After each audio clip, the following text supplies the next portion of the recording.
मैं और मेरी गर्लफ्रेंड एक मोटरसाइकिल पर रात के गहरे अंधेरे में जंगल के बीच से अपने घर की ओर जा रहे थे।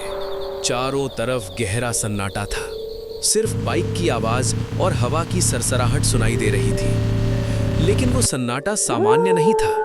ऐसा लग रहा था जैसे पूरा जंगल हमें देख रहा हो। मेरी गर्लफ्रेंड ने मुझे पीछे से कसकर पकड़ा हुआ था। उसके हाथ ठंडे थे और उसकी पकड़ से साफ महसूस हो रहा था कि वो बहुत डर चुकी है। मैं उसे शांत रखने की कोशिश कर रहा था, लेकिन सच ये था कि मेरे अंदर भी डर धीरे धीरे बढ़ रहा था। जब हम जंगल से गुजर रहे थे, अचानक हमारी बाइक सड़क के बीचों बीच रुक गई। इंजन एकदम शांत हो गया, जिससे अंधेरा और भी घना लगने लगा। मैं नीचे उतरा और बाइक चेक की, लेकिन मुझे तुरंत समझ आ गया कि ये ठीक नहीं हो सकती। मैंने अपनी प्रेमिका को बताया और जैसे ही उसने अंधेरे जंगल में चारों ओर देखा, उसके चेहरे पर तुरंत डर के भाव आ गए। मैं उसके करीब गया, उसे गले लगाया और उसे शांत करने की कोशिश की। मैंने उससे कहा कि हम यहाँ नहीं रुक सकते और हमें आगे बढ़कर आसपास मदद ढूंढनी चाहिए।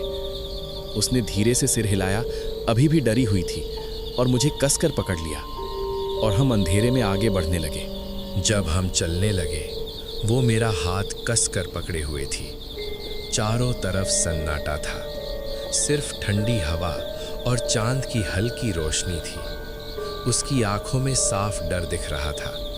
और सच ये था कि मैं भी डरा हुआ था, लेकिन मैंने दिखाया नहीं। जब मैं रास्ते पर ध्यान देकर चल रहा था, तभी अचानक एक बड़े झाड़ी से रहस्यमयी आवाज आई।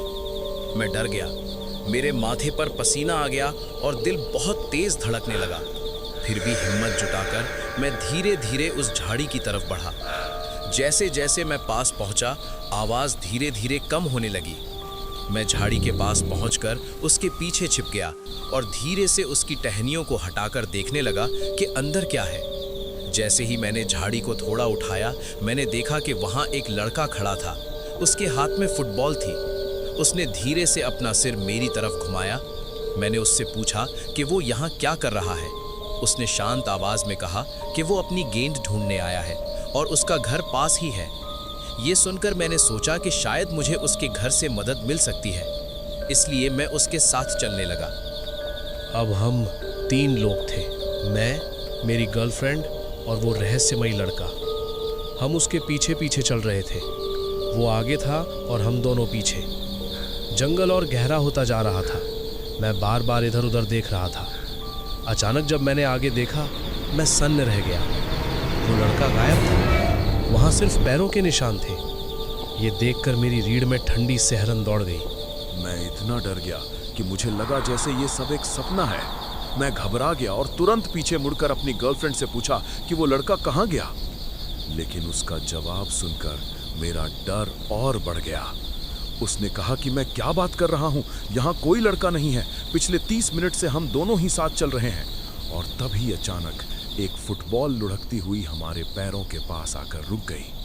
हम दोनों उसे देखते रह गए, लेकिन हमने उसे नजरअंदाज किया और अपनी यात्रा जारी रखी। हम पेड़ दर पेड़ आगे बढ़ते रहे। हर सेकंड घंटों जैसा लग रहा था।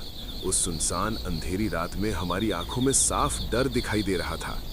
और फिर जो हमने देखा वो और भी ज्यादा डरावना था। हमने जंगल के बीचों बीच एक बड़ी डरावनी हवेली देखी। वो कहीं से भी अचानक सामने आ गई थी। उसका गेट खुला हुआ था। पूरी हवेली देखने में ही बेहद खौफनाक लग रही थी।